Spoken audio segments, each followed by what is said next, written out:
श्री रामचंद्र कृपालु भजु मन हरण भव भय दारुणम् नव कंज लोचन कंज मुख कर कंज पद कंजारुणम्। सिया राम, सिया राम, सिया राम, सिया राम। आदर्श और मर्यादा की है ये कथा महापावनम। काट मद श्री से मिला दे श्रीमद रामायणम, श्रीमद रामायणम। सिया राम, सिया राम, सिया राम, सिया राम।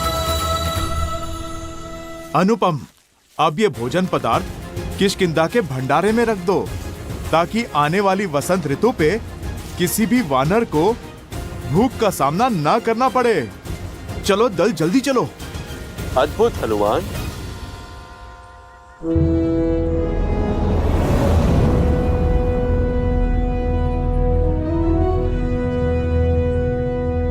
प्रणाम वानर राज सुग्रीव।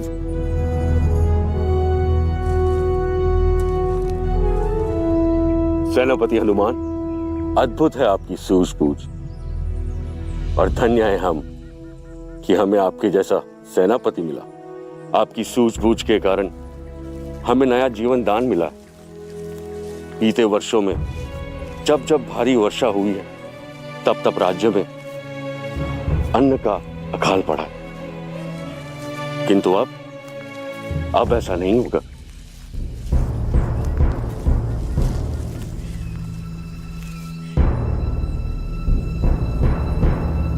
नदी का जल बहुत ही बड़ा हुआ है। उस पार जाने के लिए जल का स्तर कम हो उसकी प्रतीक्षा करनी होगी।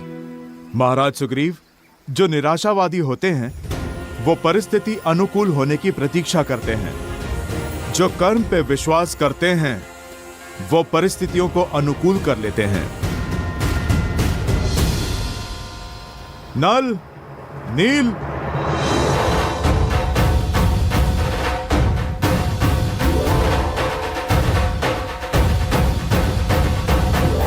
नल और नील, तुम में बुद्धि और बल दोनों हैं।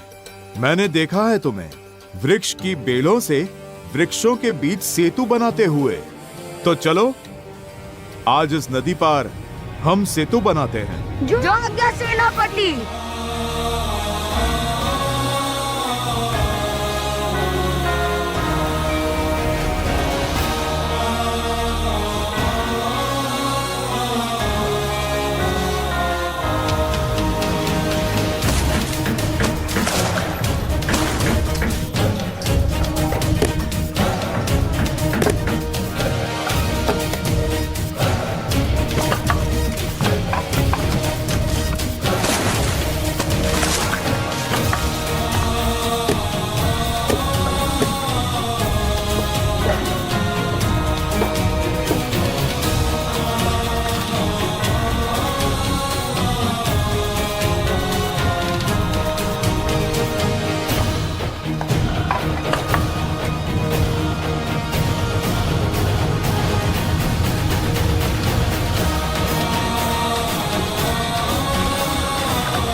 अति उत्तम नल और नील, तुम दोनों वानर समाज के रत्न हो।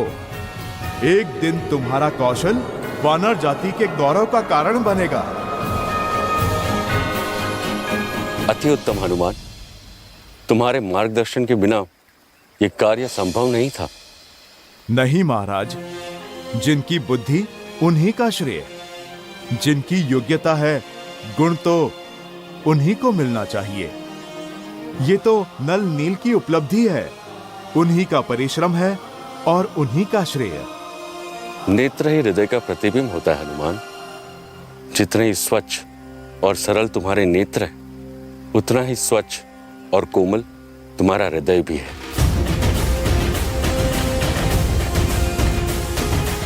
आपको सच में हमारा बनाया सेतु अच्छा लगा सेनापति? अवश्य, इसमें एक बड़ी अच्छाई भी है और एक कमी भी। जानते हैं कमी तो होगी, पहले प्रशंसा वाली बात बताइए ना। इससे अच्छा सेतु बनाना असंभव है। तो फिर बुराई क्या है?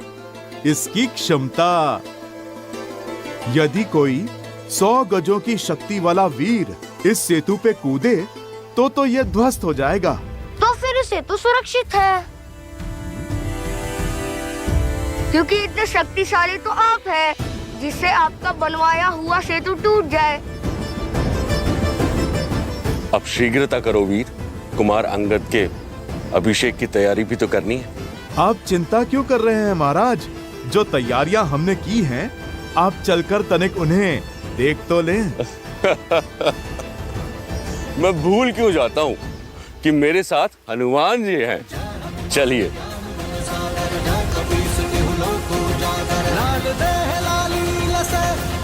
लाल लगूर वज्र देह दानव तलन, जय जय जय कपीसूर।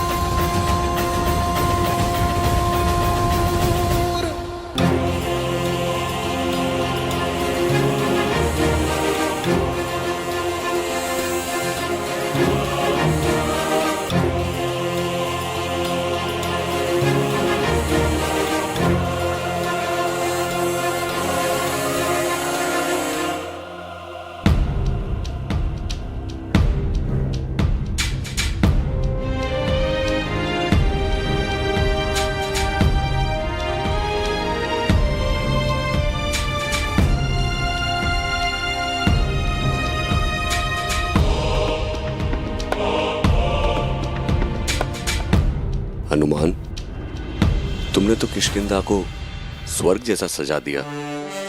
सब कुछ कितना सुंदर लग रहा है। स्वयं विश्वकर्मा भी इतनी सज्जा नहीं कर पाते।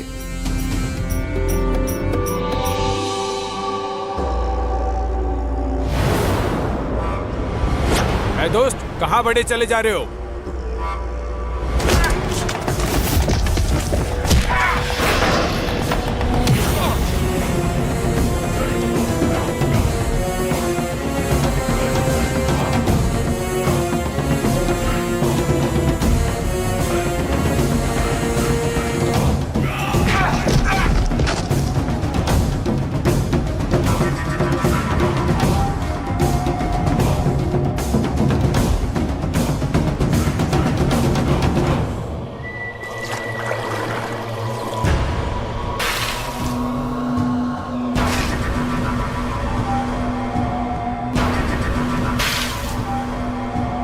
महाराज बाली, महाराज बाली।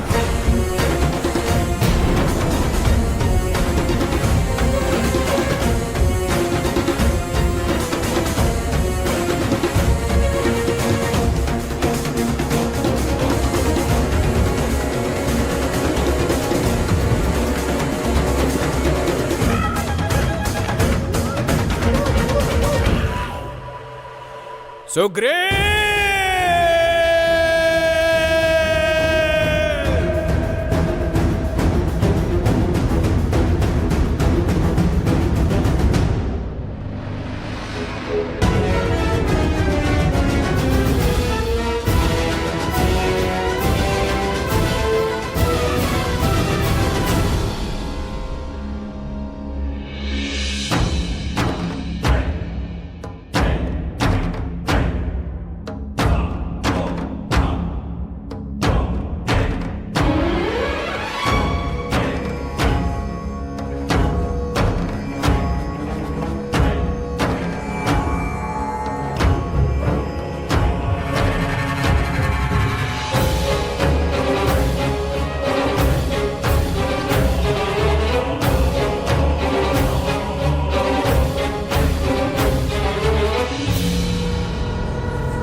ये तो इंद्रदेव का रथ है।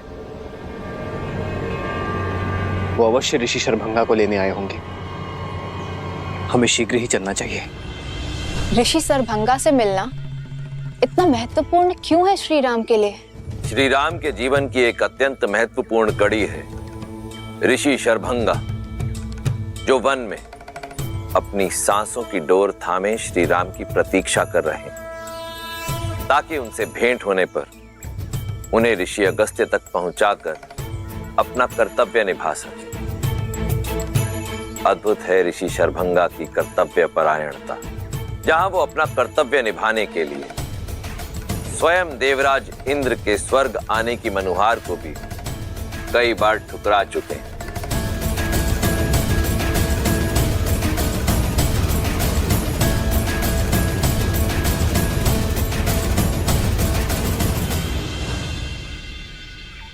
प्रणाम ऋषिवर। ऋषिवर, अब बस कीजिए। अपने सुकर्मों का फल भोगने हेतु मेरे साथ स्वर्ग चलिए। सदैव की तरह इस बार भी मैं आपके समक्ष अपने रथ के साथ उपस्थित हुआ हूं, और हर बार आप मुझे किसी तर्क में उलझाकर पुनः राम की प्रतीक्षा में जुट जाते हैं। जब मोक्ष का अवसर हो तो स्वर्ग का मोह निरर्थक है देवराज। मेरे जीवन का अंतिम उद्देश्य तो अपनी निर्जीव शरीर को श्री राम के चरणों में निछावर करना ही है, और श्री राम अवश्य आएंगे।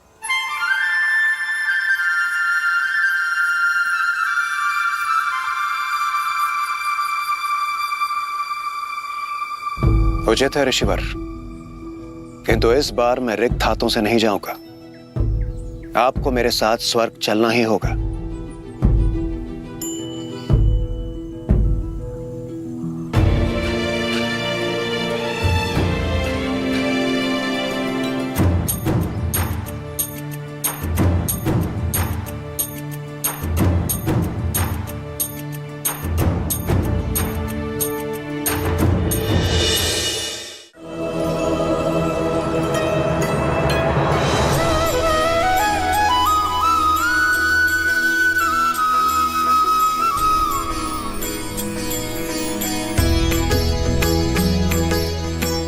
प्रणाम ऋषिवर।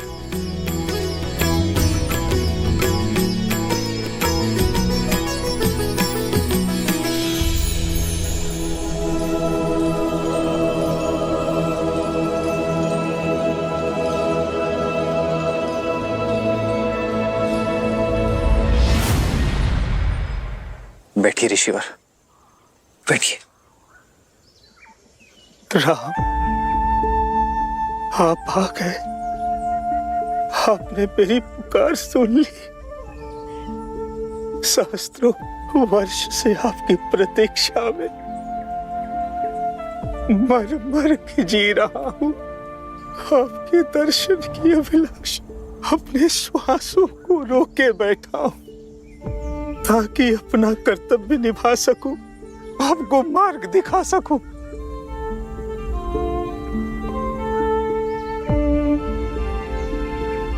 कर्तव्य के लिए आपका संघर्ष हमारे लिए प्रेरणा है ऋषिवर। आपका आशीर्वाद पाना हमारा सौभाग्य होगा। मृत्यु पाने से पहले आपके मार्गदर्शन का दायित्व मिला था, अब जिसे निभाकर शांति से मर सकता हूं। राम, अपने कर्तव्य, अपने उद्देश्य की पूर्ति के लिए आपको ऋषि अगस्त्य से मिलना होगा, किंतु उनसे मिलना इतना सरल नहीं। वो दंडकारण्य में किसी गुप्त स्थान पर रहते हैं, इस जग से, इस हिंसा से दूर। उनकी खोज के लिए सर्वप्रथम उस वृक्ष को खोजना होगा जिसका मुख मनुष्य जैसा है। वही उनका मार्ग बताएगा। ऋषि अगस्त्य वो दीप है जो रावण और उसके सेनापति घर के अंधकार को समाप्त करने का मार्ग प्रज्वलित कर सकते हैं। अब मुझे अपनी गोद में सर रखकर मोक्ष दीजिए प्रभु, मोक्ष दीजिए, बहुत थक चुका हूँ।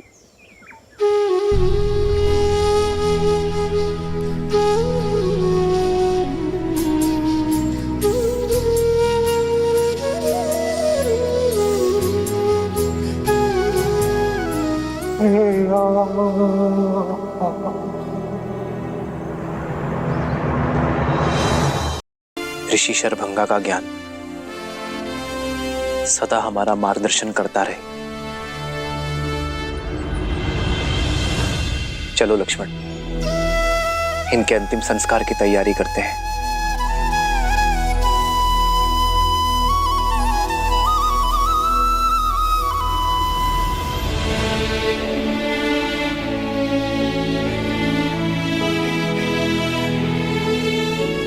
श्री राम,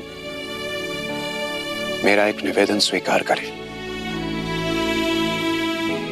मेरे इस रथ को अपने साथ ले जाइए। इस मायावी वन में यह आपका सहायक बनेगा। प्रस्ताव के लिए धन्यवाद देवराज। आप हमारे पिताश्री के मित्र हैं और एक मित्र होने का कर्तव्य निभा रहे हैं, पर मुझे आपके दिव्य रथ की आवश्यकता नहीं है। मैं तो स्वयं कर्तव्य रथ पर सवार हूं, और फिर इस वन की माया की काट कोई शस्त्र, अस्त्र या फिर रथ नहीं, सत्य और सतर्कता है। मैं और लक्ष्मण अपना उद्देश्य अपने बल पर पूर्ण करेंगे। मेरा धर्म मुझे उचित मार्ग छोड़ सरल मार्ग चुनने की अनुमति नहीं देता, फिर चाहे वो कितना भी कठिन क्यों ना हो। मैं वही मार्ग चुनूंगा जो मार्ग नियति ने मेरे लिए चुना है। जैसे आपकी इच्छा श्री राम, किंतु जब भी आवश्यकता होगी और जब भी आप स्मरण करेंगे,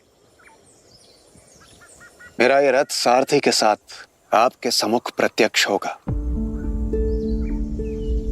आशा करता हूं सेवा का एक अवसर आप मुझे अवश्य देंगे।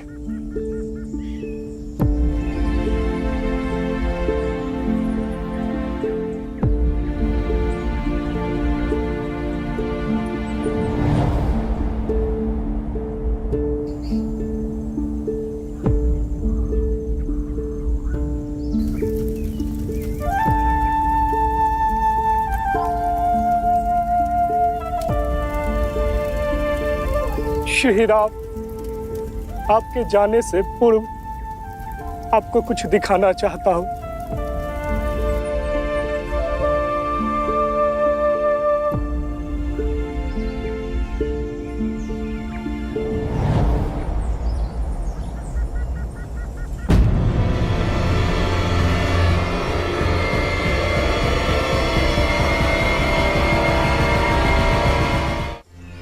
ये वायु के साथ उड़ती भस्म किसकी?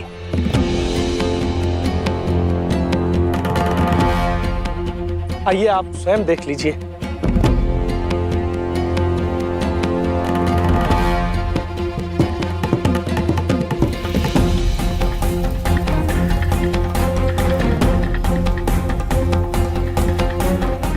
ये उन निर्दोषों की अस्थि भस्म है जो राक्षसों की भूख का शिकार हुए हैं।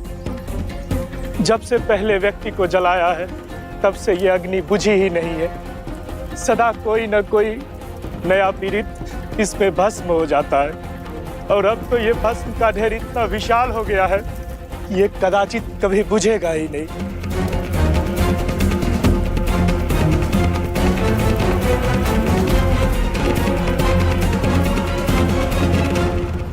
वचन है दशरथ नंदन राम का, इस वन को खर के प्रकोप से मुक्त करूंगा। इस वन में बसने वाले हर एक राक्षस का संहार करूंगा।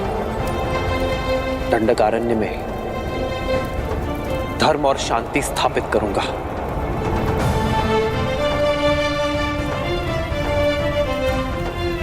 मैं सौगंध लेता हूं, मुझ पर विश्वास करने वाले हर एक जीव की रक्षा करूंगा।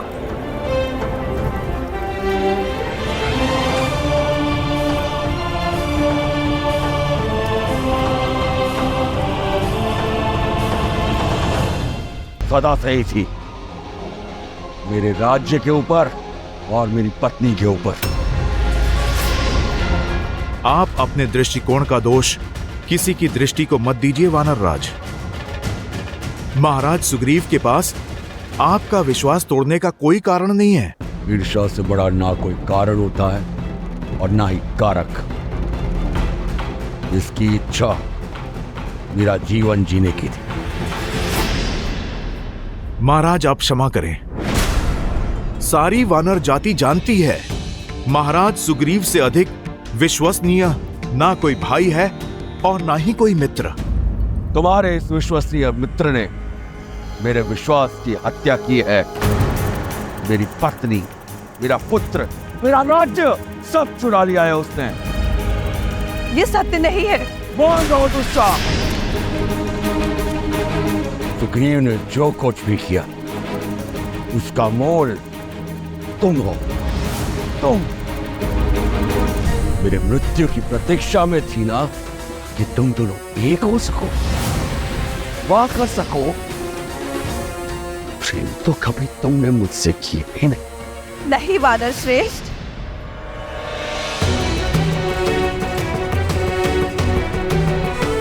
आप ही तो कहते थे कि यदि आपको कुछ हो जाए तो सुग्रीव मेरी और अंगद की रक्षा करेंगे। आप तो वानर राज होने के कर्तव्य निभाने में सज्ज थे। आप अपनी प्रजा की सुरक्षा के लिए युद्ध लड़ने में व्यस्त थे। हाँ, लगा रहा मैं युद्धों में, क्योंकि मुझ पर वानर राज होने का दायित्व था। इस विश्वासघाती जैसा जीवन नहीं जीना चाहता था मैं। हाँ, चाहता था कि मेरे जाने के बाद तुम विधवा ना कहलाओ, मेरा अंगद और मेरी प्रजा अनाथ न हो। किंतु देखो, कुछ नहीं हुआ है मुझे। मैंने उस मायावी असुर को मार गिराया है और जीत कर भी हार गया बाजी। जिस महाबली को आज तक कोई असुर नहीं हरा पाया, वो अपने ही भाई के सामने उसके षड्यंत्र से हार गया, क्योंकि मेरे विश्वास के बदले मुझे विश्वासघात मिला, अपने भाई से और अपनी पत्नी से।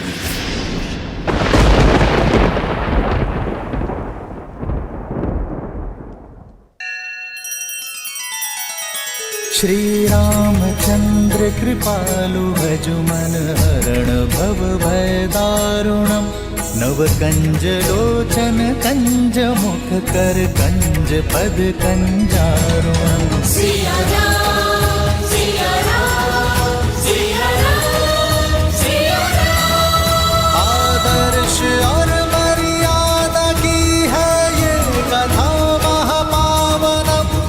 काट मद श्री से मिला दे श्रीमद् रामायणम, श्रीमद् रामायणम। सिया राम, सिया राम, सिया राम, सिया राम।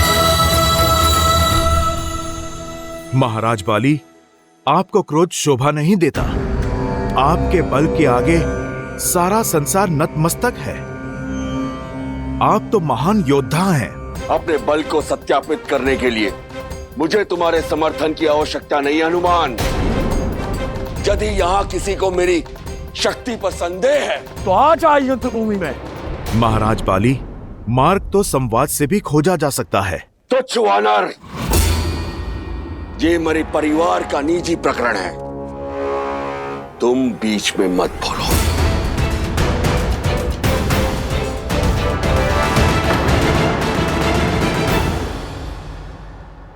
जब भूतपूर्व राजा और वर्तमान शासक भिड़े हों तो ये केवल परिवार की बात नहीं रह जाती। महाराज बाली, ये किष्किंधा के भविष्य का प्रश्न है। और किष्किंधा का भविष्य तुम्हारे सामने खड़ा है। मैं बाली साक्षात किष्किंधा हूं। ये सब मैंने बनाया है। महाराज बाली, माना कि आप एक महान राजा हैं, एक पिता तुल्य भाई हैं। माना कि किष्किंधा का आज आपके बीते हुए कल की देन है, किंतु वो बाली अब नहीं रहे। वानर जाति के कर्ता धर्ता अब नहीं रहे, क्योंकि बाली एक सोच थी जो वानर जाति के भविष्य के लिए प्रयास करती थी। आज जो समक्ष है वो केवल शरीर का एक ढांचा है जिसमें विष के सिवाय और कुछ भी नहीं। मुझे चुनौती देता है तू? महाराज, मैं तो केवल आपको सत्य से अवगत करा रहा था। मेरा ध्येय किसी का समर्थन करना नहीं है, क्योंकि जब भ्रम का बादल हटेगा तो आपको सत्य का बोध हो जाएगा। समझिए वीर, वानरों का बल और उत्साह तो असीमित है और उद्देश्य भी, और आप में एक महान नायक बनने के सारे गुण हैं। आपके नेतृत्व में कोई भी राक्षस किष्किंधा की ओर आंख तक नहीं उठा पाएगा। किसी राक्षस में इतना साहस नहीं। मैं यहाँ का स्वामी हूँ जो विद्रोह में उठी हर ध्वनि को शांत कर दूंगा। यदि इस मूर्ख को सिंहासन की लालसा है तो सिद्ध करे वो अपनी श्रेष्ठता, उठाए अस्त्र और करे मुझे युद्ध में परास्त। यदि इसकी दृष्टि मेरी पत्नी पर है तो करे प्रहार और ले जाए उसे। यही तो वानर नियम है। जय महावीर हनुमान। नहीं हनुमान, बीच में मत आओ। भैया का क्रोध उचित है, उन्हें करने दीजिए जो उन्हें करना है। कोई बीच में नहीं आएगा।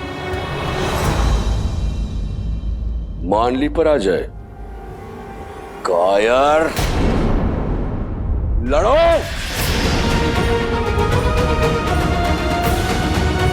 नहीं, अपने पिता तुल्य भैया से लड़ने का साहस नहीं है मुझ में, किंतु अपनी भाभी से विवाह करने का साहस है। मैंने अपना पूरा जीवन तुम्हें युद्ध कौशल सिखाने में निकाल दिया और तुम अस्त्र उठाने से भयभीत हो, पर ना मैं भयभीत हूं, ना मैंने हार मानी है।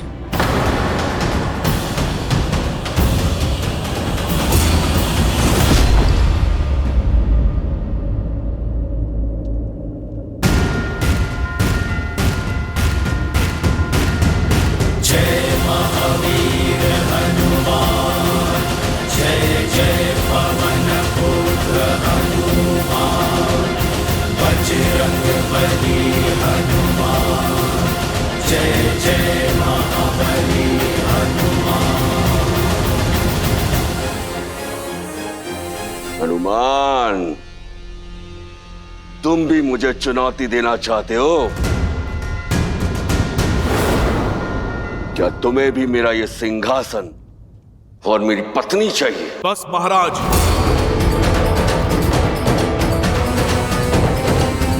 आप अपनी सीमा मत लांघिए। ब्रह्मचारी हूं मैं। मुझे ना आपकी पत्नी की चाह है और ना इस सिंहासन की। मेरा उद्देश्य बहुत बड़ा है।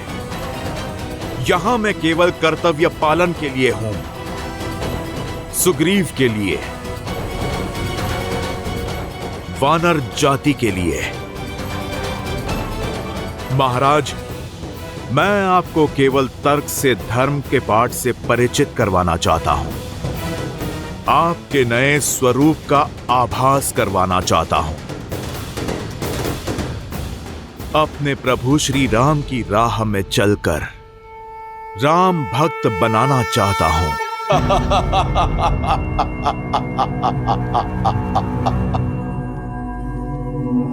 कौन राम? मैं किसी राम को नहीं जानता, और जब मैं किसी को जानता ही नहीं तो मान कैसे लूं? मुझे केवल इस विश्वासघाती से प्रतिशोध लेना है। हट जाओ हनुमान। चारों से आप लोग। मुझे सिंहासन नहीं, मृत्यु चाहिए। अब मेरी मृत्यु ही मुझे निर्दोष सिद्ध करेगी।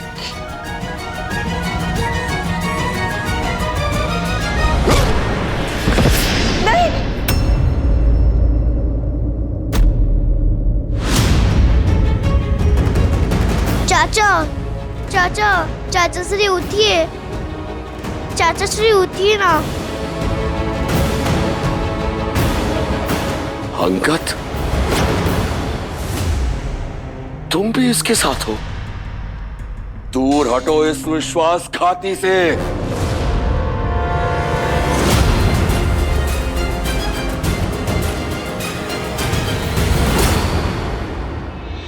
पिताश्री, चाचा श्री को मत मारिए।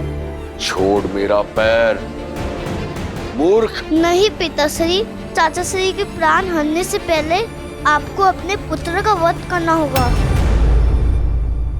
हनुमान, बाली सुग्रीव को मार देंगे। एक भाई दूसरे भाई के प्राण ले ले, इससे पहले रोक लीजिए अनर्थ। तारा,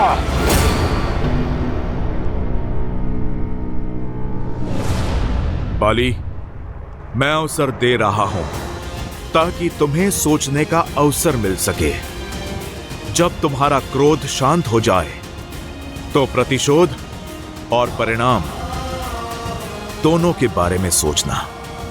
अपने अभिमान की अग्नि में वानर जाति का उज्जवल भविष्य बनने के अवसर की आहुति मत देना।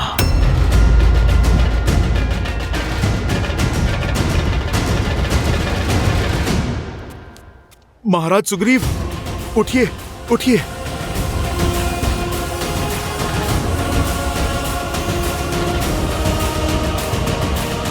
जाने दे रहा हूं तुम दोनों को, क्योंकि मैं अपने अंगद के सामने तुम्हारे प्राण नहीं हरना चाहता, परंतु प्राण दान नहीं दिया है मैंने। चाहे जहां भी छुप जाओ, तुम्हारा राम भी बाली के प्रकोप से नहीं बचा पाएगा तुम्हें।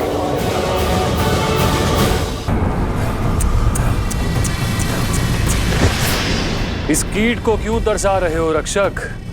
राक्षस वीर खर की जय हो, सेनापति दूषण की जय हो।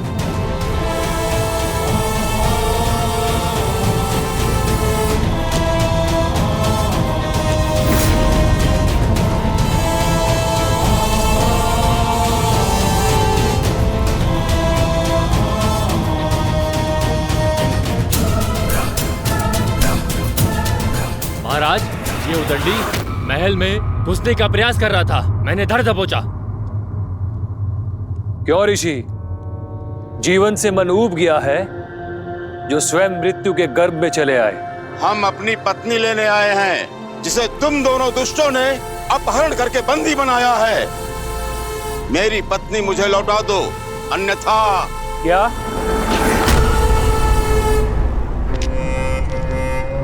फिर से कहना। आनंद आ गया, पहली बार किसी से चेतावनी मिली है, कानों में अमृत सा घुल गया। हे ऋषि, एक बार फिर से चेतावनी देना। वैसे तुम किस स्त्री की बात कर रहे हो? दूषण, तुम्हें कुछ पता है? कैसे पता होगा खर? हमने तो अनगिनत स्त्रियों का अपहरण किया है, इतनी स्त्रियों को भोगा है कि अब तो गिनती भी स्मरण नहीं। एक क्षण, पिछले सप्ताह एक ऋषि पत्नी को लाया गया था, अद्वितीय सुंदरी। कदाचित ये ऋषि उसी का पति है।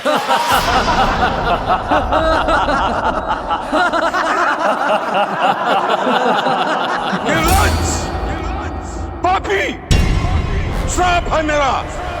जिस गति से तुम अपना पाप का घड़ा भर रहे हो, उसी गति से तुम्हारी मृत्यु तुम्हारे पास आ रही है।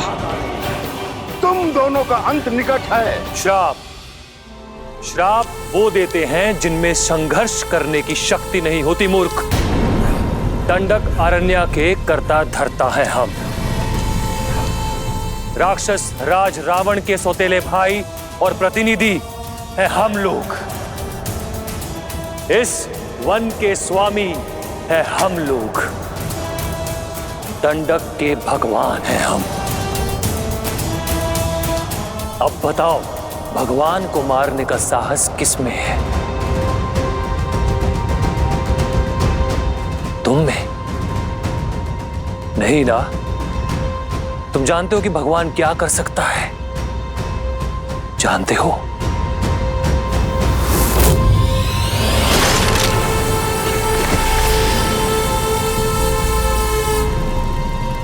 चेतावनी देता तो जीवित रहता।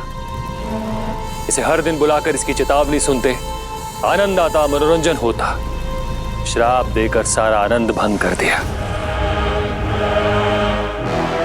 ये शव हटाओ।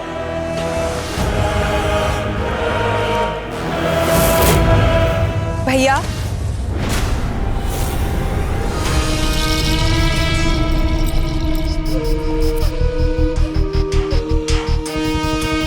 सूर्पनखा,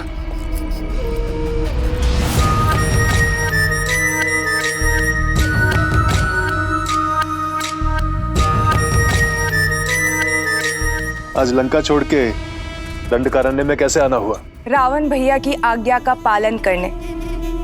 उन्होंने आप दोनों के साथ रहने की आज्ञा दी है और अपना मन चाहा वर ढूंढने की अनुमति देकर भेजा है।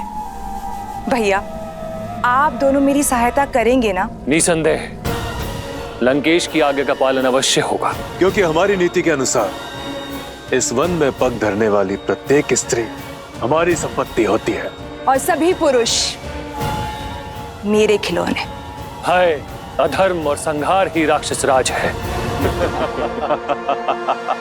महाराज कर, महाराज कर, महाराज राक्षस राज संकट में है।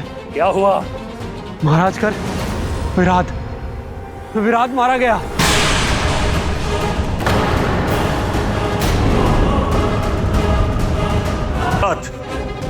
महाकाय महाबली, जिसे किसी भी शस्त्र से मारा नहीं जा सकता, वो कैसे मारा गया?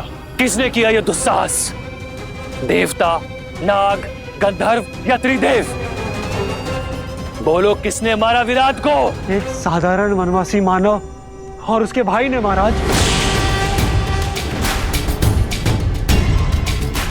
असंभव। किसी भी मानव में इतना बल नहीं कि वो विराट का अंत कर सके। असंभव को संभव होते हुए देखा है मैंने, इसलिए दौड़कर आपको सूचना देने चला आया। स्वयं उनके युद्ध कौशल का साक्षी हूं महाराज। वनवासियों के भेष में वो कोई क्षत्रिय है।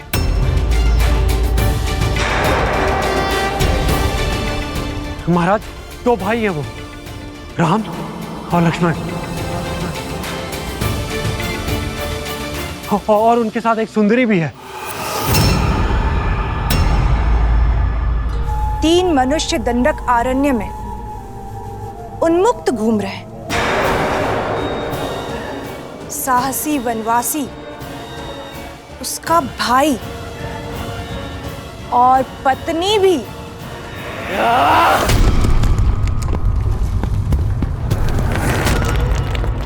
चीर दूंगा उन्हें।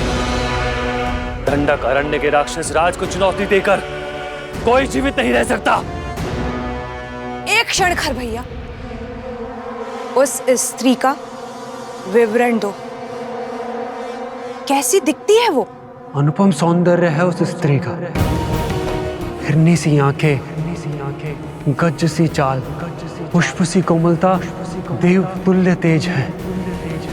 एक बार कोई देख ले तो मंत्रमुग्ध हो जाता है। ऐसी सुंदरी तो संपूर्ण संसार में केवल एक ही है। मिथिला की राजकुमारी सीता।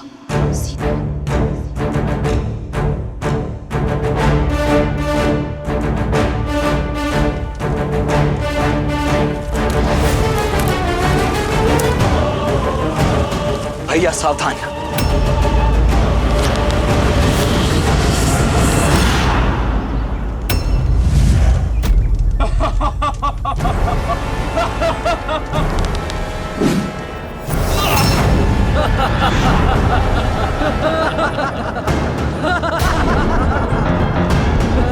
लक्ष्मण, यज्ञ भंग नहीं होना चाहिए। जी भैया।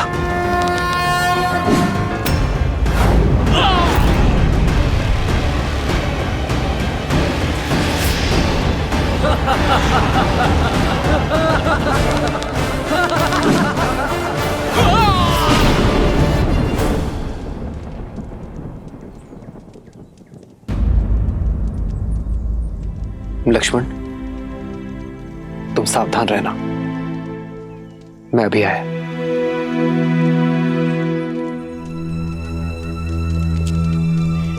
क्या हुआ सीते? कुछ नहीं आ रहा। एक पति और पत्नी के बीच रहस्य कब से रहने लगे? ऐसी कोई बात नहीं यार। तो चिंता का कारण बताओ सीता। एक पति और पत्नी के बीच ना ही दुख छुपे रहने चाहिए, ना ही सुख, और ना ही कोई चिंता। मुझे ये सब देखकर उचित नहीं लग रहा है।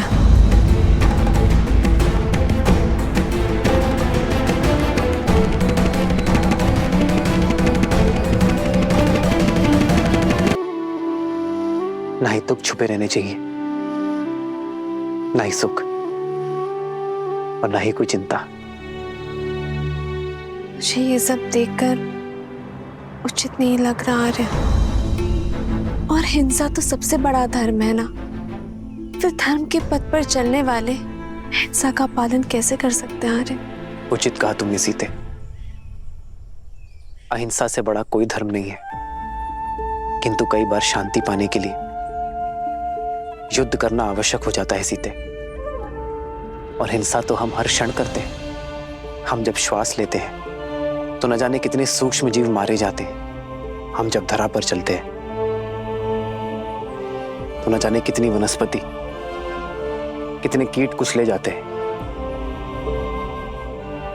श्वास लेना एक व्यवस्था है सीता, और व्यवस्था को स्थापित करने के लिए की गई कठोरता हिंसा नहीं होती। किसी निर्दोष पक्षी के प्राण लेना हिंसा है, किंतु किसी निर्भक्षी का संहार करना, उसका अंत करना धर्म की स्थापना है। हम उनका नाश कर रहे हैं जो संसार में अव्यवस्था फैलाना चाहते हैं। आपका कथन उचित है आर्य, किंतु फिर भी इतने सारे प्राणों की बलि देखकर मन अशांत होता है आर्य। जानता हूं सीता, ये सरल नहीं है, किंतु आवश्यक है। इन राक्षसों का नाश ही संसार का उद्धार करेगा, जग में शांति स्थापित करेगा, और निर्बलों की सुरक्षा के लिए शस्त्र उठाना होगा। किंतु हमें अपने कर्मों का फल भी तो भोगना होगा ना? अवश्य भोगना होगा। हमारे जीवन में अनेक कठिनाइयां आएंगी, किंतु यह यात्रा बलिदान की यात्रा है। अपने परिवार के लिए एक व्यक्ति का बलिदान देने में कोई बुराई नहीं है। वैसे ही गांव के लिए परिवार का बलिदान, राष्ट्र के लिए गांव का बलिदान, संसार के लिए राष्ट्र का बलिदान, और धर्म के लिए संसार का बलिदान। तो बताओ सीता, तुम मेरा साथ दोगी?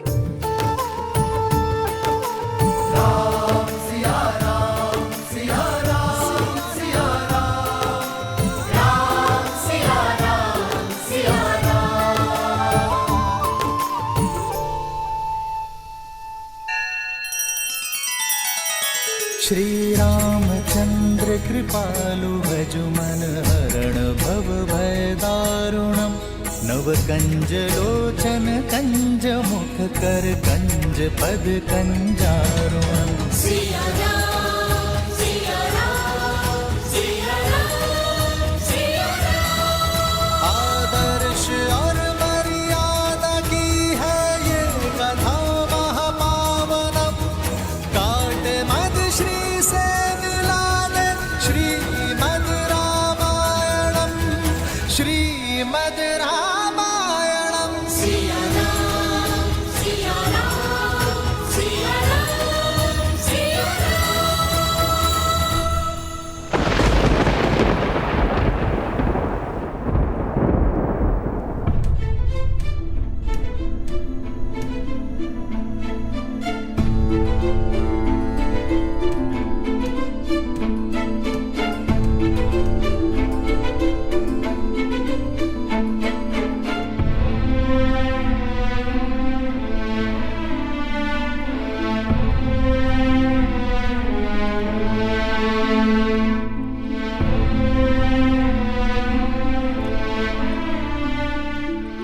मुझे भान है कि तुमने बाली को प्राणदान क्यों दिया है हनुमान।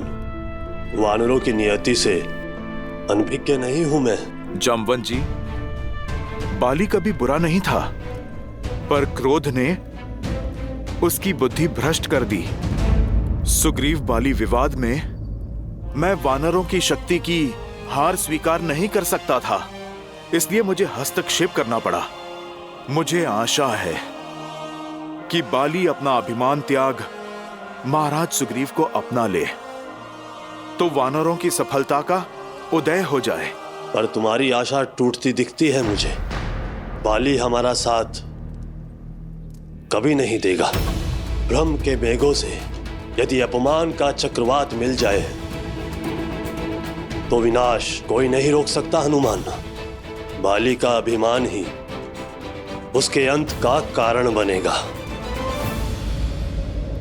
भैया, बाली भैया,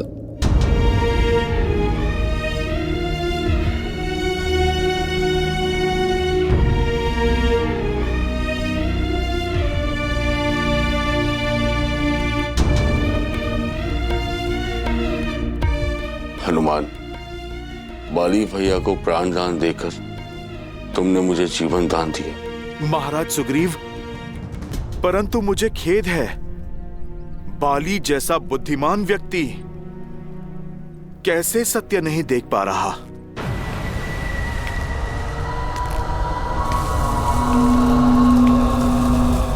बाली आ रहा है सुग्रीव, और वो तुमसे अपना प्रतिशोध लेगा। भैया, बाली भैया, उस ओर।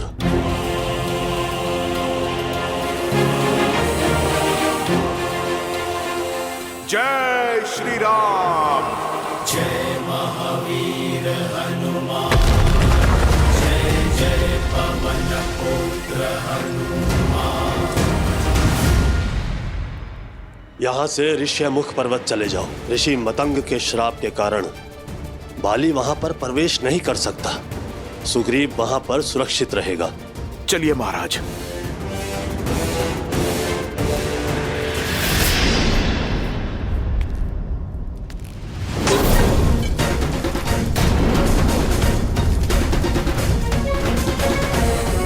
मुझसे बचकर नहीं जा सकते हो तुम सुग्रीव। मैं तुम्हें पाताल से भी खोज लूंगा।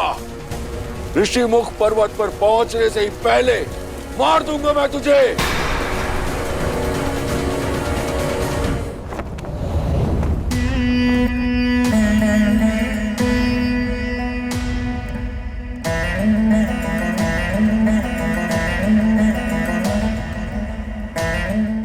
शनन को ये समाचार देगा कौन?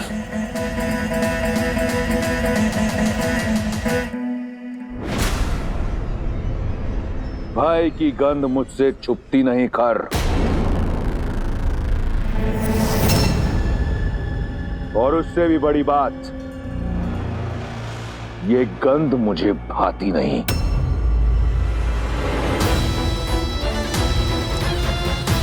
मैंने अपने सौतेले भाइयों को दंडक का शासन सौंपा, ये सोचकर कि वो वहां अपने भाई का साम्राज्य स्थापित करेंगे।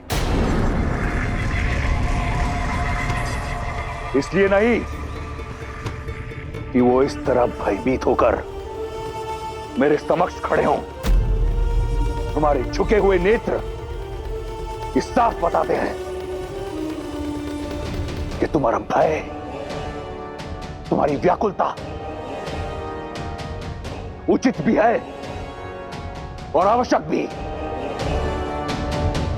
परंतु स्मरण रहे, आज मेरे कान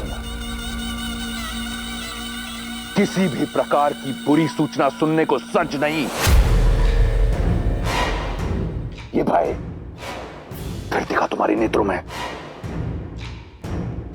परंतु अच्छा लगा क्योंकि ये भय रावण का है, होना चाहिए।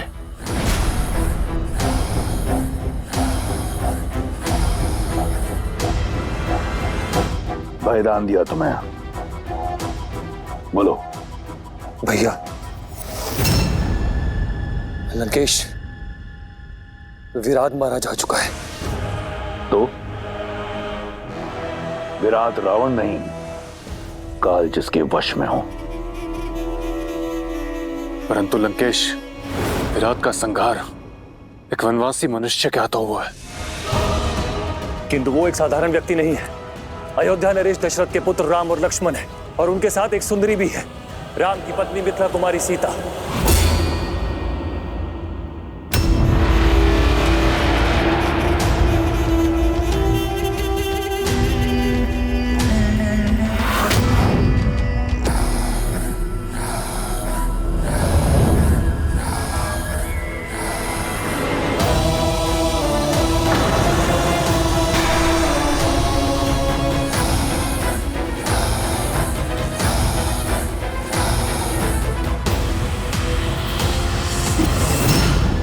ये तलवार चेतावनी है खर।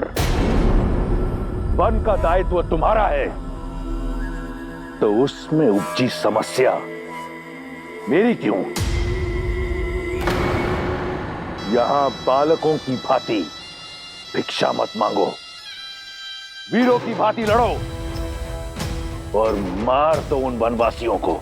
जी लंकेश, भय केवल इस आभास का था कि एक साधारण मनुष्य विराट जैसे राक्षस का संहार कैसे कर सकता है। भविष्य में समस्या नहीं, समाधान लेकर मेरे समक्ष आना, अन्यथा अब जाओ यहां से। और अगली बार अपनी समस्या का पिटारा खोलने से पहले स्वयं का शीश धड़ से अलग कर लेना, पीड़ा कम होगी। और स्मरण रहे, मेरा उन वनवासियों से कोई लेना देना नहीं। क्षमा लंकेश।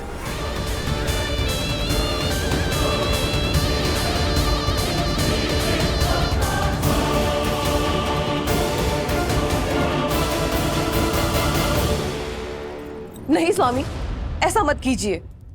क्यों ना करूं? उसने मेरे स्वाभिमान को ठेस पहुंचाई है। मुझे नीचा दिखाने के लिए उसने तुम्हें अपनी पत्नी बनाया। अब प्रतिशोध का एक ही मार्ग है, रूमा से विवाह। ऐसा अनर्थ मत कीजिए स्वामी। क्यों?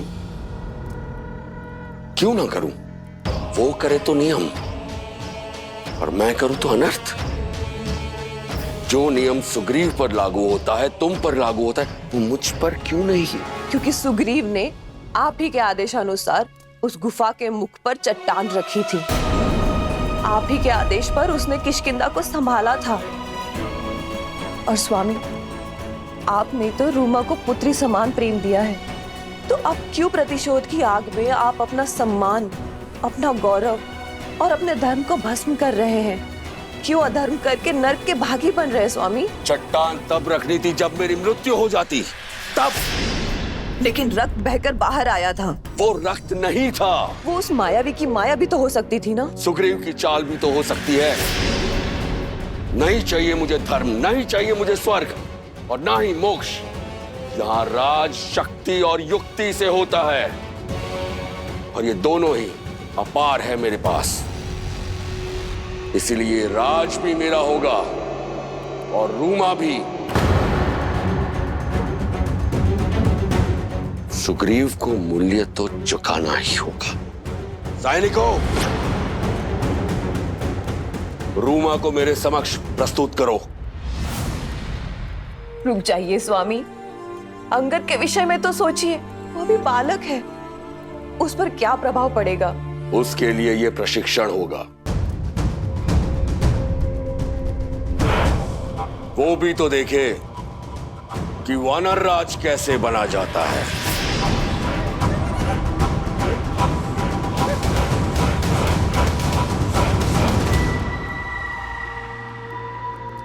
ज्येष्ठ श्री। ज्येष्ठ श्री नहीं, स्वामी कहो।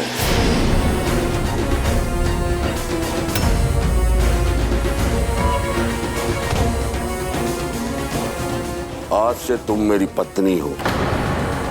आज रात्रि मैं सुग्रीव का वध करके तुम पर अपना अधिकार रखूंगा।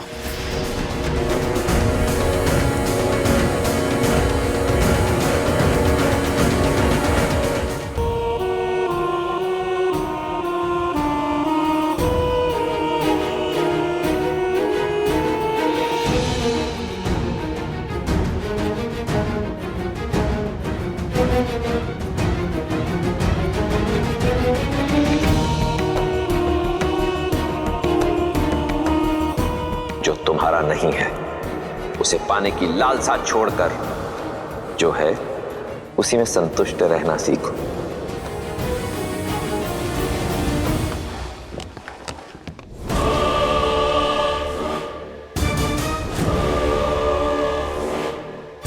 किसने किया ये दुस्साहस? किसे अपने प्राणों से प्रेम नहीं? समक्ष आओ। क्षमा करे भैया, ये दुस्साहस मैंने किया है क्योंकि मैं आपको किसी भ्रम में नहीं देख सकती। भ्रम? हाँ भैया, सीता की जिस छवि को आपने देखा था अब वो वैसी नहीं रही। अब वो महलों की राजकुमारी से एक वन की सन्यासिनी बन चुकी है। तनिक सोचिए भैया, सीता के सौंदर्य और तेज के बारे में। आपके साथ लंका की स्वामिनी के रूप में खड़े होकर वो कैसी लगेगी? उसका प्रारब्ध आप ही के आने की प्रतीक्षा में है। बेचारी, जिस राजकुमार से विवाह किया उसके पास राज्य तो छोड़िए, कांटों से बचने के लिए पांव में पादुका तक नहीं। जिस स्त्री को लंका की मखमल शैया पर होना चाहिए वो पथरीली चट्टानों पर सो रही है। लंका की सुगंधित और कमलों से सज्जित सरोवर के स्थान पर जोंक और कीड़ों से भरे वन्य तालाबों में स्नान कर रही है।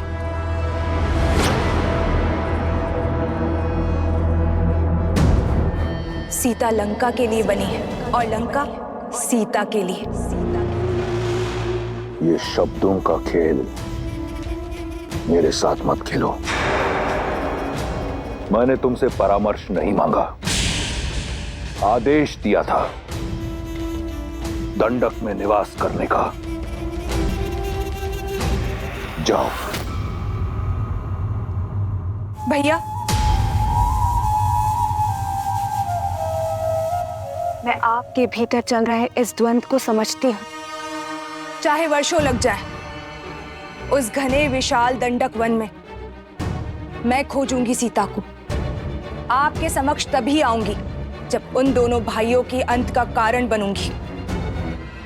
न राम, न लक्ष्मण और न ही कोई ऋषि साथी, कोई भी रावण की बहन के इस प्रकोप से बच नहीं पाएगा। सीता पर केवल मेरे भाई लंकेश का अधिकार होगा।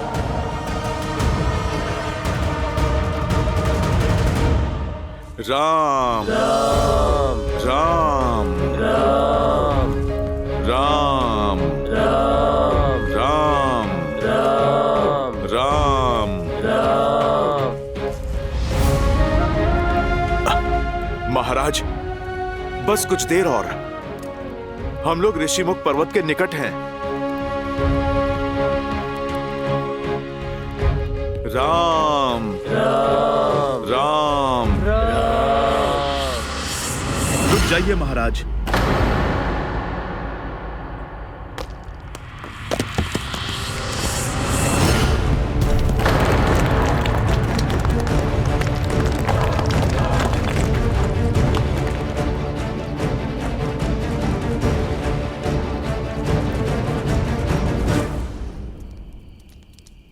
महाराज, आप चलिए।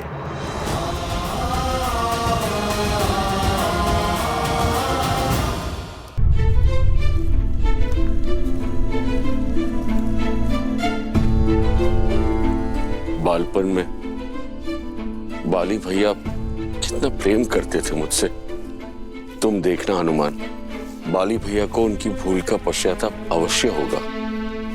हमारे मत मिले ना मिले, हमारे मन अवश्य मिलते हैं। महाराज सुग्रीव, प्रभु श्री राम करे आपका कथन सत्य हो, परंतु ये समय भावनाओं में बहने का नहीं, योजनाओं को सफल करने का है।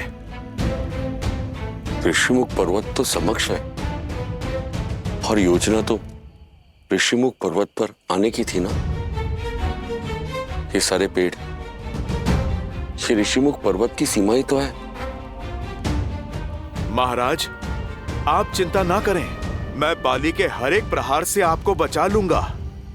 परंतु हनुमान, यदि तुम बाली भैया के समक्ष गए तो वो तुम्हारी आदि शक्ति छीन लेंगे। मेरी यही योजना है कि मैं उनके समक्ष नहीं, उनके पीछे रहूं और मैं महाराज बाली को ऋषिमुख पर्वत की सीमा तक खींच के लाऊंगा। जैसे ही उनका पग ऋषिमुख पर्वत की सीमा को छुएगा, उन्हें मिला श्राप उनके प्राण हर लेगा। परंतु ये होगा कैसे हनुमान? और भैया के प्राण? महाराज सुग्रीव, यदि जीवित रहना है तो आप मुझ पर विश्वास कीजिए।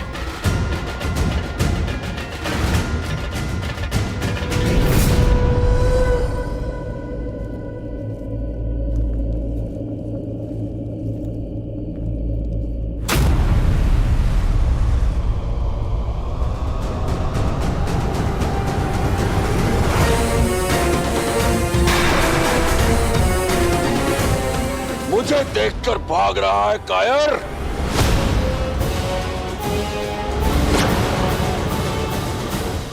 प्राण जाए फिर भी मैं आपसे युद्ध नहीं करूंगा भैया। अब प्राणों के सिवाय बचा क्या है तेरे पास कायर? अब तो राज्य भी मेरा और रूमा भी।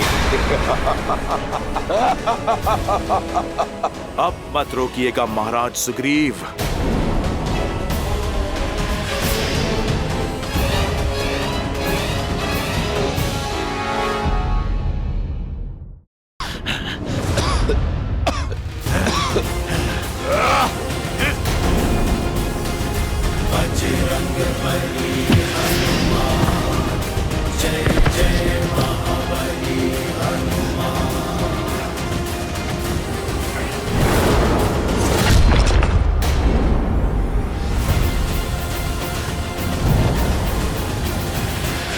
महाराज सुग्रीव, बस थोड़ा और निकट ही जाना है। आप ऋषिमुख पर्वत की सीमा तक जाओ।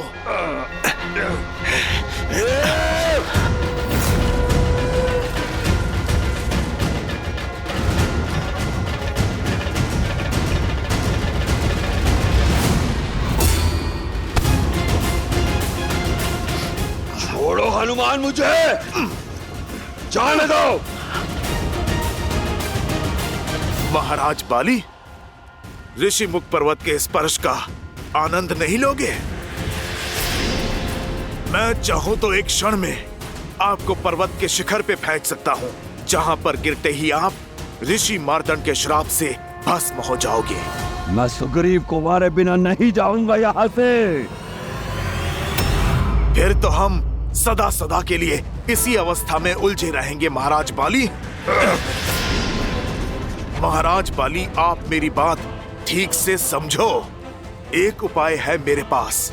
महाराज सुग्रीव को ऋषिमुख पर्वत पर रहने दीजिए और आप किष्किंधा पर राज कीजिए। आप मुझे वचन दीजिए, जब तक वो यहाँ हैं, आप उन्हें क्षति नहीं पहुंचाएंगे, क्योंकि यहाँ आए तो सच में इस बार मैं आपको क्षमा नहीं करूंगा। नायक बनने का अवसर खोकर बहुत दुख होता है ना। आप राक्षस बन गए हो, किंतु आपको दंड मैं नहीं दूंगा। स्वयं मेरे प्रभु श्री राम देंगे। उचित है, मैं सुग्रीव के प्राण छोड़ दूंगा जब तक वो इस पर्वत पर कायरों की भांति छुपा है। मैं उसका पीछा नहीं करूंगा। अति उत्तम। तो अब आप लौट जाएं और आपको मेरी चेतावनी स्मरण रहे, आप यहां दोबारा नहीं आएंगे। परंतु मेरी भी एक चेतावनी है, सुन लो। सुग्रीव ऋषिमुख पर्वत से नीचे नहीं आना चाहिए।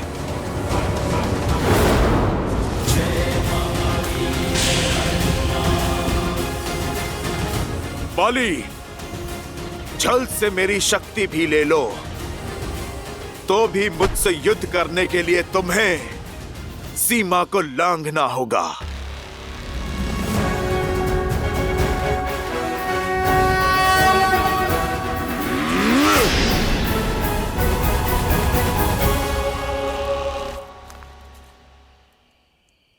हनुमान। महाराज सुग्रीव, हम ऋषिमुख की सीमा में सुरक्षित आ चुके हैं, आप निश्चिंत रहिए।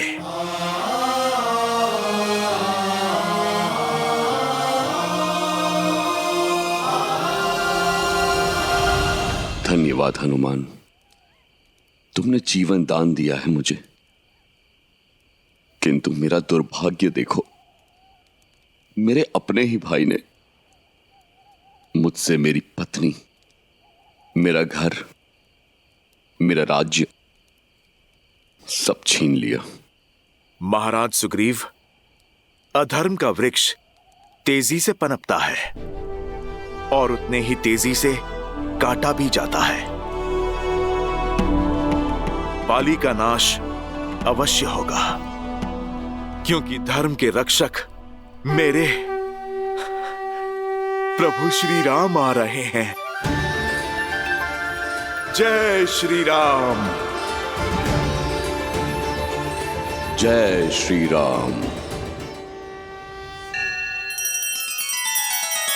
श्री रामचंद्र कृपालु भजु मन हरण भव भय दारुणम। नव कंज लोचन कंज मुख कर कंज पद कंजारुणम। सिया राम, सिया राम, सिया राम, सिया राम। आदर्श और मर्यादा की है ये कथा महापावनम। काट मद श्री से मिलाने श्रीमद् रामायणम। श्रीमद् रामायणम। सिया राम, सिया राम, सिया राम, सिया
राक्षस अपना कुमार छोड़ने को तैयार नहीं और श्री राम अपने संकल्प पे अड़े हैं, किंतु मनुष्य जन्म के कारण विष्णु अवतार श्री राम की सीमाएं हैं।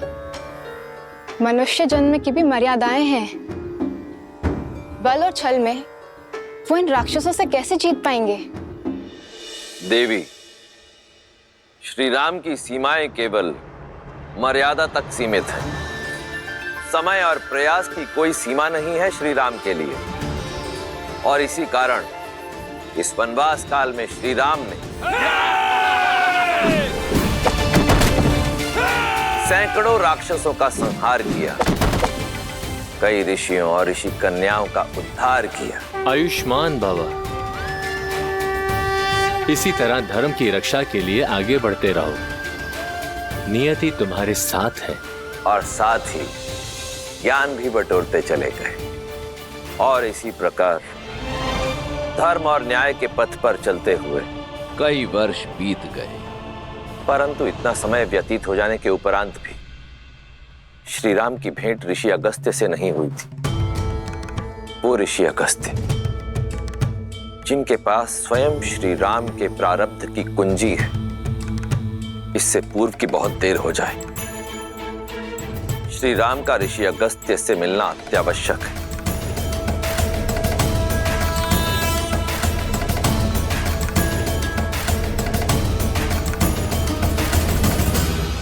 लक्ष्मण जी भैया, क्या बात है, तुम व्यथित लग रहे हो? इस वन में भटकते हुए लगभग कई वर्ष बीत गए भैया, किंतु अब तक हमें वो वृक्ष नहीं मिला है जो हमें ऋषि अगस्त्य के स्थान तक ले जा सके। कभी कभी तो लगता है कि क्या सत्य में ऐसा कोई वृक्ष है भी, या ये बस एक कथा मात्र है। मधुमक्खी नहीं जानती लक्ष्मण कि जिन पुष्पों से वो रस इकट्ठा कर रही है उसका कण भी संसार में फैला रही है। हम पथिक है लक्ष्मण, और पथिक का कर्तव्य होता है बिना कर्म फल की इच्छा की अपने कर्तव्य पथ पर चलते रहना, बिना आस लगाए निरंतर प्रयास करते रहना। और फिर क्या पता, जिसे हम निरंतर खोज रहे हैं वो हमारे नेत्रों के सामने हो, बस हम उसे देख ना पा रहे हो।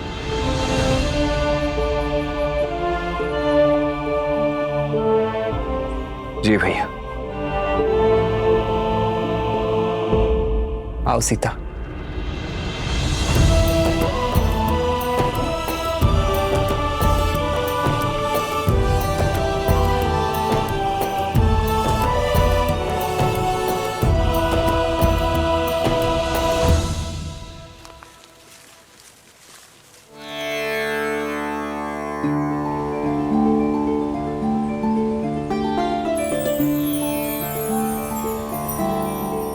संध्या काल होने को है, आज रात्रि हमें यही विश्राम करना चाहिए।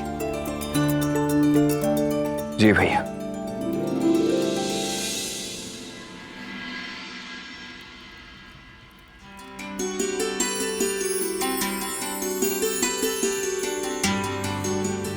सीते, विवाह से पूर्व की रात्रि स्मरण है तुम्हें? नहीं तो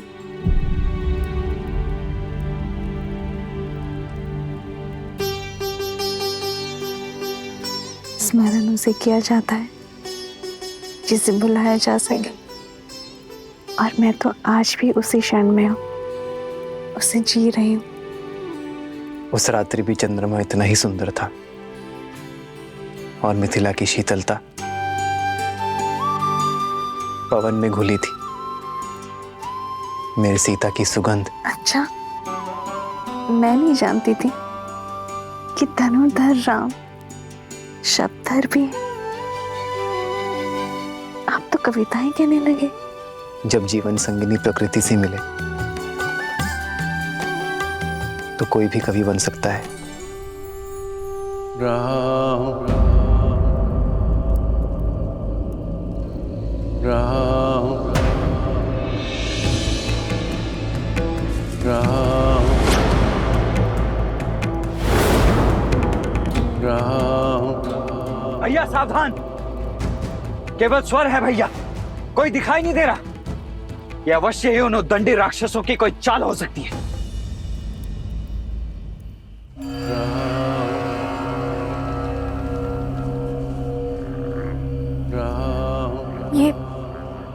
ये कैसी ध्वनि आ रही? जो भी है, शुभ तो नहीं है भाभी। ऐसा प्रतीत हो रहा है जैसे ये संपूर्ण वन वेदना के सागर में डूबा हुआ है।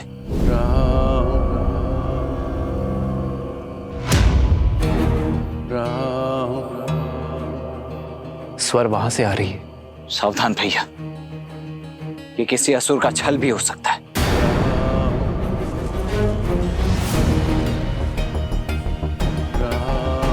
भैया, वन में पग मैंने आपकी सेवा और सुरक्षा के लिए ही धरा है। इसीलिए आगे तो मैं ही चलूंगा।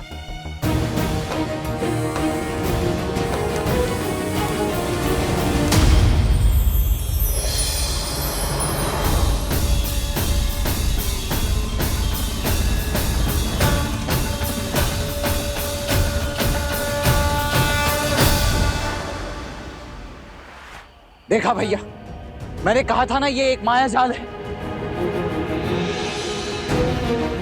हमें यहां से चलना चाहिए भैया।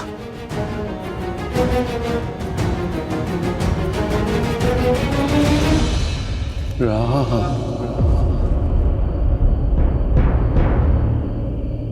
राम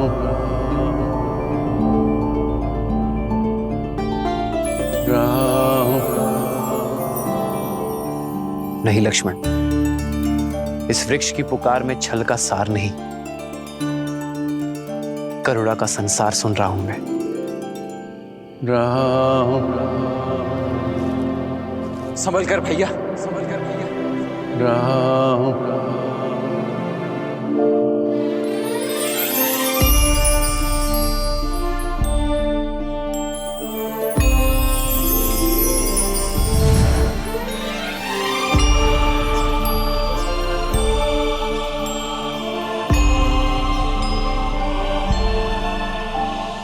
भैया, लगता है हमारी खोज संपन्न हुई। अगस्त्य ऋषि का पता बताने वाला वृक्ष यही है।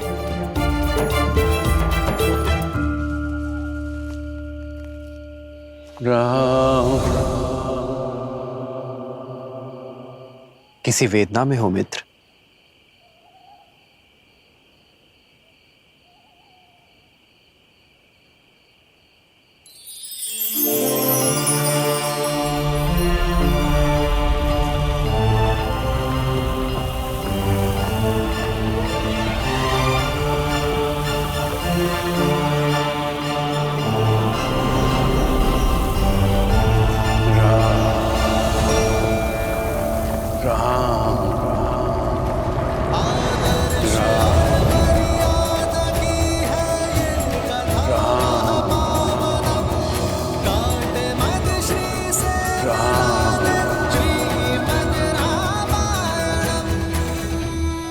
मेरा नाम कैसे ज्ञात है आपको?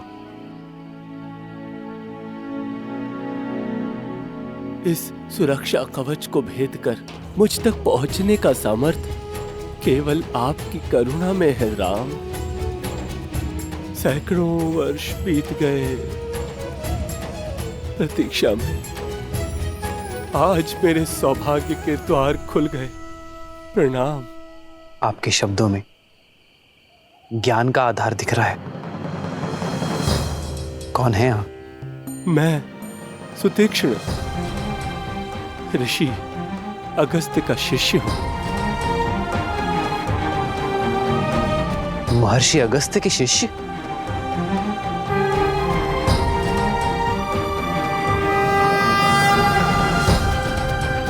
कहाँ थे आप ऋषिवर? यदि आप थोड़ा पहले मिल जाते तो आपके और हमारे कई वर्ष बच जाते। आपको ज्ञात नहीं है कि ऋषि अगस्त्य को हमने कहां कहां नहीं ढूंढा है। अब तो ऐसा प्रतीत होता है जैसे हमारा जीवन सफल हो गया। अब शीघ्रता कीजिए, बताइए कि आपके गुरुदेव ऋषि अगस्त्य हैं कहां? वर्षों में ही थक गए।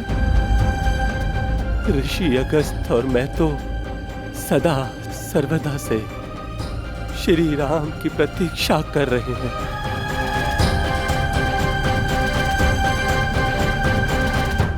अंत किए देते हैं जी।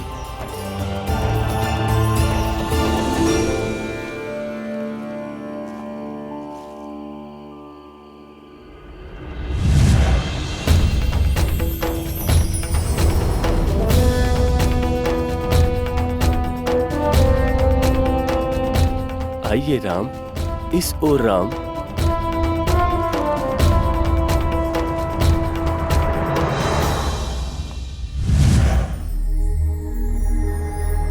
देव ऋषि के आश्रम में आपका स्वागत है।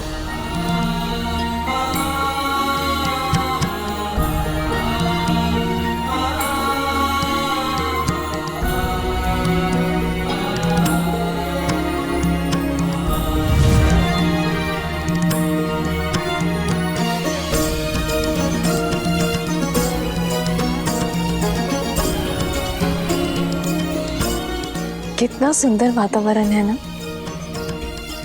परंतु ऋषि अगस्त्य हैं कहाँ?